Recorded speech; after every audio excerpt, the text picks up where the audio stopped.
Coming up on Jerusalem Dateline, a warm welcome for new U.S. Ambassador to Israel, former Arkansas Governor Mike Huckabee. Plus, high-stakes negotiations with Iran over its nuclear capability, and why Iran wants to keep its proxies armed. And the Jerusalem Prayer Breakfast comes to the City of Gold from May 27th to the 29th, uniting Christians and Jews who share the common goal of blessing Israel. All this and more coming up on this edition of Jerusalem Dateline. Hello and welcome to this edition of Jerusalem Dateline. I'm Chris Mitchell.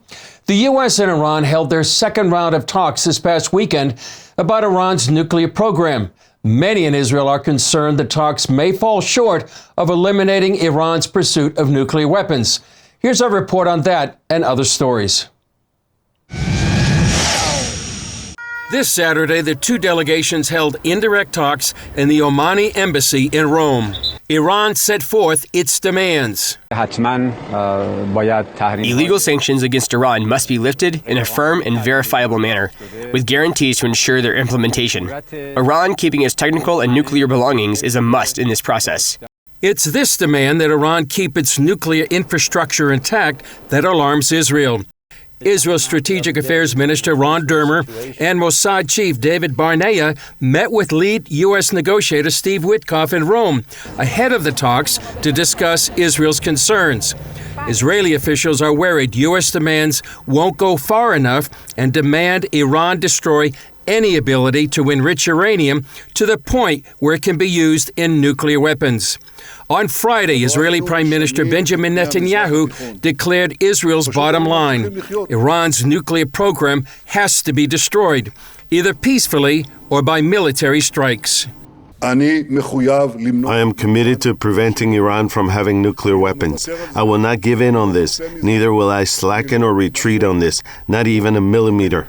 In Washington, President Trump is sending two messages to Iran. One is talking tough. And if they have a nuclear weapon, you'll all be very unhappy. You'll all be very unhappy. Have you spoken with Your life will be in great danger. But he's also holding out hope for its future. I want Iran to be great and prosperous and terrific. In Jerusalem, America's new ambassador to Israel, Mike Huckabee, arrived last week. Early Friday morning, he came to the Western Wall for his first official act. What an honor it is for me to come on behalf of the President of the United States, President Donald Trump, and to present a prayer that he handwrote, gave to me last Thursday in the White House, with the instruction that my first act as the ambassador would be to take his prayer, praying for the peace of Jerusalem, with the hope that I would bring it and place it in the wall with the best wishes and the prayers of the American people for the peace of Jerusalem. He told CBN News what it means to be the first evangelical Christian ambassador to Israel. Well, it gives me an extraordinary sense of personal joy to have been named by the president as an evangelical Christian believer to take this post. I never get to the point where I don't learn something. I never get to the point where I don't experience something being in this very magnificent place. On Monday, Huckabee presented his diplomatic credentials to Israeli President Isaac Herzog and said he comes with a sense of awe, like he did when he first came to Israel more than 50 years ago. An overwhelming sense of awe that I'm in a land that God himself said, "This is mine, and these are my people." I come to stand today with the state of Israel and with the Jewish people because I believe that it is not simply a geopolitical position, but a divine position. We stand with the people of Israel. We stand with Israel, first of all, because we share the values of the Bible. We share the understanding that the Judeo-Christian foundation is the foundation of all of Western civilization. Without it, there is no sense of democracy and love, appreciation, and respect for the individual. But it's also important that Americans know that while we hope to be a good friend to Israel and to provide assistance where we can, I never want Americans to think that we Americans are not greatly benefited by our partnership with our ally Israel. We benefit dramatically in the sharing of intelligence, in the sharing of technology, and in the sharing of agricultural innovation, which Israel has led the world in creating. So as we begin our service here, Mr. President, I want to thank you for your kindness, your hospitality. When I walked in and the national anthem of the United States was played, I must tell you, it was deeply emotional for me to hear that song in this land and to be reminded of the incredible bond that exists between Israel and the United States. On behalf of the President and the American people, I thank you for your hospitality, and I welcome the opportunity to serve my President, my country, in partnership with you toward a peace that you truly and most deservedly should have. Thank you, Mr. President.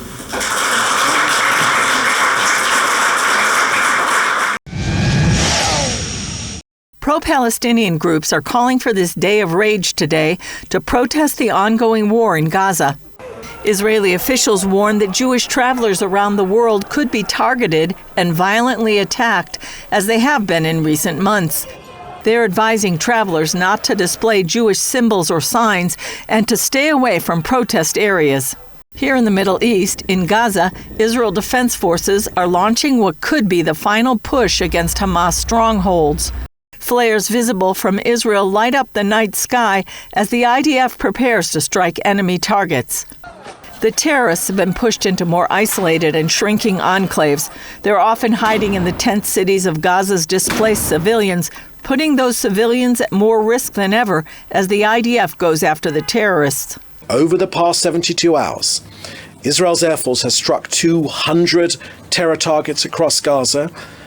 Amongst those are launch and sniper posts, weapons depots, and terror compounds. Ground forces dismantled terror infrastructure in Rafah, Tel al-Sultan, and Shabora, uncovering weapons caches and eliminating several terrorists. Even as Hamas announces its plans to recruit 30,000 new fighters, it's having trouble paying those already in the ranks.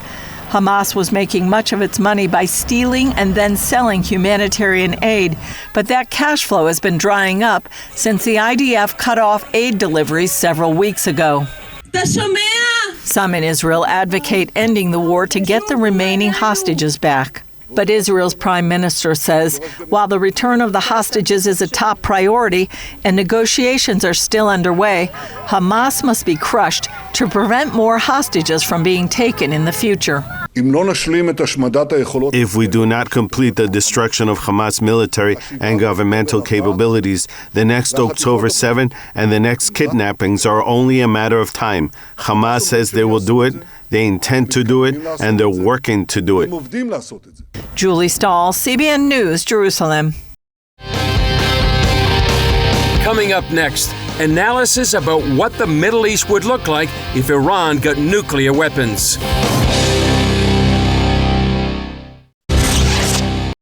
According to the guests in our next segment, the reason why the stakes are so high in the U.S. talks with Iran is because Iran could potentially mount events much worse than October 7th. It's a chilling prospect. And here's my conversation with defense and security analyst Yaakov Lapin. Iran is inching, it's crawling its way towards nuclear weapons. And I think it's also important to note, when we talk about the technicalities, why nuclear weapons are so important for the Iranian regime, for this fundamentalist jihadist regime. They want to extend a nuclear umbrella over basically a network or even an empire of proxies, and then use that umbrella to intimidate all of the countries that would be attacked by their proxies. Israel is, of course, the first target, but it would also be Sunni countries like Saudi Arabia, and basically back these proxies as they fight Iran's wars for them. So the 7th of October was a glimpse into what an Iranian proxy war looks like against Israel. Now imagine October 7th with a nuclear Iran, where they have an umbrella, a sort of North Korea in the region, threatening nuclear weapons attacks if their proxies are attacked. And that's what they're after. That's their vision. They view it as a core principle of their attempt to take over the Middle East, destroy the state of Israel, bring down pro-American Sunni governments. And that's just stage one, by the way. They have global aspirations. So this is extremely dangerous for the whole of international security. And of course, Israel is the first target, but by no means the last. This is what they want nuclear weapons for. And that's why it's absolutely vital that they cannot move ahead with that program. Yeah. You talked about the weapons, the military hardware that's been amassed in the region. How effective can a strike by the U.S. and Israel be on Iran's nuclear program? Well, if it's a combined strike, I think it would be extremely effective. I mean, the U.S. alone has unmatched, globally firepower. It can bring down really just unprecedented levels of ordnance, munitions, massive, 20,000 bombs, 30,000 bombs, bunker busters that can penetrate very deep into the ground. I mean, the U.S. alone can do this. Now, we've heard President Trump talk about the fact that if this comes to a military operation, he would envisage Israel leading it. And I think that that's a realistic assessment, because I think the administration would want Israel to take the lead role. And Israel itself is absolutely capable. Of course, it has less in the domain of heavy bunker busters, because you need strategic bombers to deliver those. Israel doesn't have strategic stealth bombers like B-2s like the U.S., but Israel has spent years practicing with its F-35s, F-15s, F-16s, drones, and other capabilities on how to deliver its own heavy munitions towards in the direction of nuclear facilities in Iran. Now, another thing that's worth noting is that the Israeli Air Force is the only Air Force that has recently gained experience in taking over Iran's skies. Mm-hmm. They did that in October last year in response to a massive Iranian ballistic missile attack. And the IAF was active all over Iran. It was unchallenged. It took out most of Iran's air defenses. It struck a range of targets, including one reportedly that is linked to the nuclear program in Parchin. So the Israeli Air Force has already got its proof of concept. It knows how to get to Iran. It knows how to be active all over Iran's territory if necessary. And that I think that was a very important proof of concept that's going to boost the confidence of the Israeli Air Force, the decision makers, the aviators, in terms of capabilities. Yeah. Well, thanks, Yaakov. Any final thoughts? Well, I think this is the biggest issue. What we're talking about this morning here is really the biggest issue going forward, because if Iran is denied nuclear weapons, then I think the future of the region is going to, there'll be a good basis for hope that the jihadists will lose.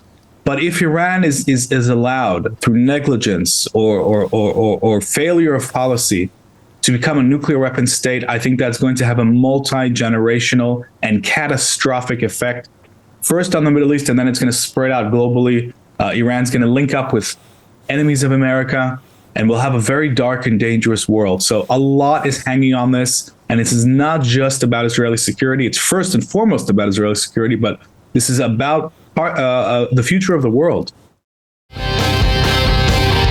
Still ahead, gathering to support Israel and each other, the Jerusalem Prayer Breakfast coming up in May. According to the guest in our next segment, Albert Wexler, history gets made and miracles happen whenever the Jerusalem Prayer Breakfast comes to a city.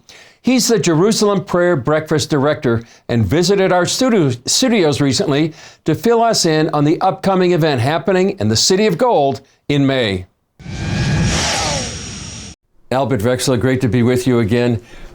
Director of the Jerusalem Prayer Breakfast, and you have the 9th annual coming up in May. Thank you, Chris, for having me. Why is this one coming up so important and so strategic, given all the circumstances in the world today, and especially here in the Middle East? Well, we are living under this imminent threat of Iran becoming nuclear. We see all these difficult developments taking place, all around the world, of dictatorships trying to take over, radical Islam trying to penetrate into the democratic institutions of the world. And it is the time for people and nations to send their representatives to pray in Jerusalem, in the Knesset, to, I believe, give us a time of reviving, as Ezra 9:8 says, that God gave them at that time, they were under the threat of Persia and whatnot, that God gave them a season, a moment of revival and secured a place in His holy temple for them. What does it mean when people actually come here in person and they experience Jerusalem and experience the Jerusalem prayer breakfast?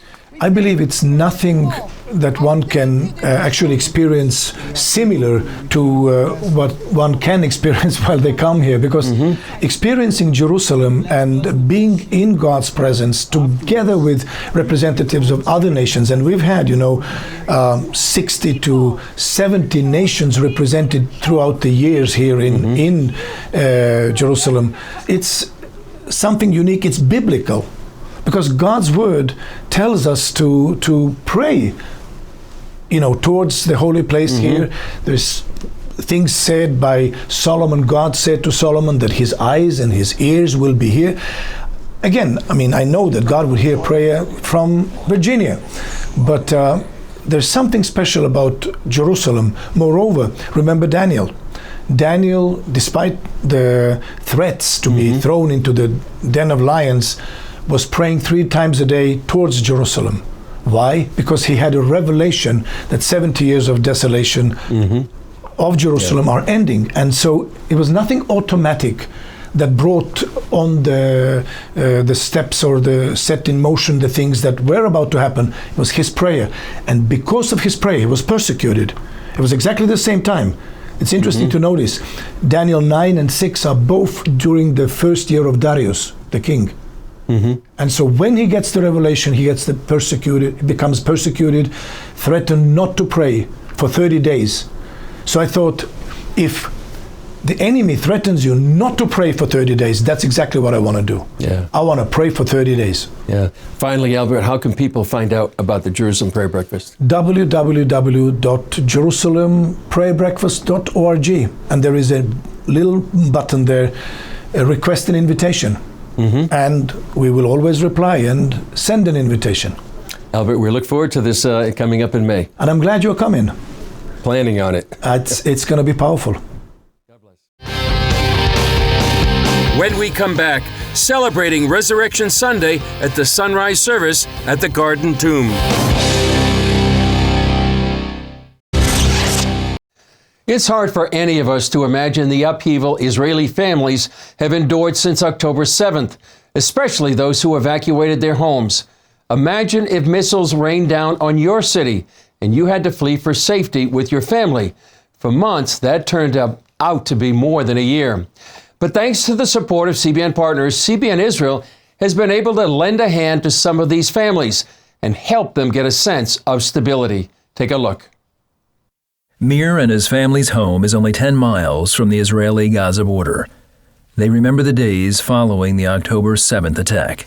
There are terrorists running around outside. We were in the shelter for 3 days. I was scared. All the blinds closed. The lights are off. We're in the shelter with the door closed. We're scared. They were evacuated to Jerusalem, where they found refuge at the Shalva Center. Through a program sponsored by CBN Israel, the center provided food and shelter for Mir's family, as well as therapy for his boys. Because of the fighting, Mir had been unable to work. The first day we went, we were received with such warmth. As we were attending the program, I realized how much more I need to give my kids. I was given new tools in raising my children. I feel so lucky that we were invited here. So lucky. Because here at Shalva, I learned to be a better father. In time, Mir was able to return home, but there would be more challenges. One of his sons with autism tried to jump off the second-floor balcony of their home, thinking he could fly. The family had to move into a ground-floor apartment that cost even more. With Mir still out of work, paying extra for rent on top of everything else was overwhelming. What choice did I have?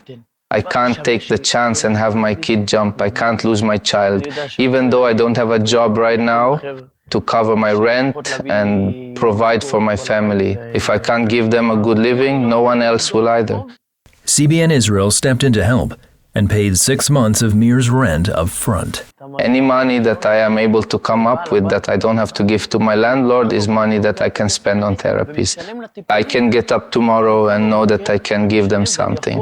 Thanks to you, Meir and his family can now have peace of mind in the midst of the ongoing situation in Israel. This help is such a blessing because I can help my kids. The situation's been tough and I haven't been able to keep up. And this blessing has revived me. It's really resurrected me. It's a great story. Well, Christians all over the world just celebrated Easter, and an international gathering of thousands came on Resurrection Sunday to Jerusalem's Garden Tomb. It was a glorious celebration with our new ambassador, Mike Huckabee, in attendance. Here's a few moments from the sunrise service, which CBN made available with the live stream for viewers from every continent. We want to welcome everybody this morning here in Jerusalem, or whether you're joining us online. Throughout the world, the nations are gathering to worship Jesus Christ as Lord and risen Lord today on Resurrection Sunday.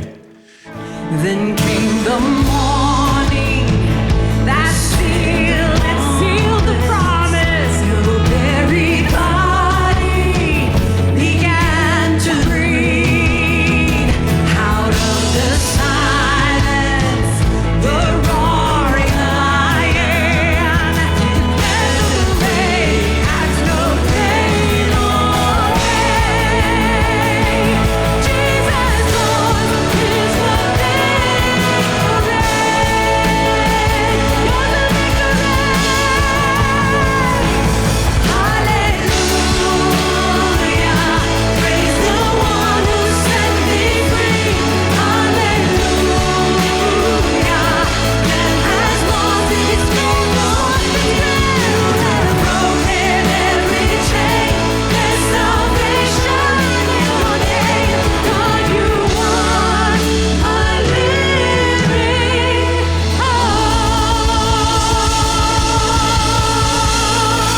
Why do you look for the living among the dead?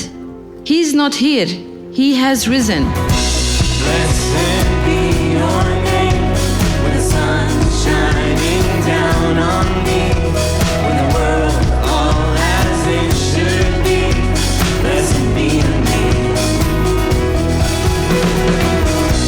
Blessed be your name on the road marked with suffering. Though there's pain in his offering, blessed be your name. Every blessing you pour out, I turn back to praise. When the darkness closes in, Lord, still I will say, blessed be the name of the Lord. Blessed be your name. Blessed be the name of the Lord. Blessed be the glorious name. Blessed be your name. I thank you that in my life, you were so patient with me. In my arrogance, when I just said, it's not for me, and I wanted to walk away, the hounds of heaven chased me down. Lord, I pray that you would do the same thing for literally every man and woman and boy and girl who's hearing these words right now. Well, the ground began to shake. The stone was rolled away. His perfect love could not be overcome. Come on, now death, where is your sting? Our resurrected King has rendered you defeated. Forever he is glorified. Forever he is lifted high. Forever he is risen. He is alive. He is alive.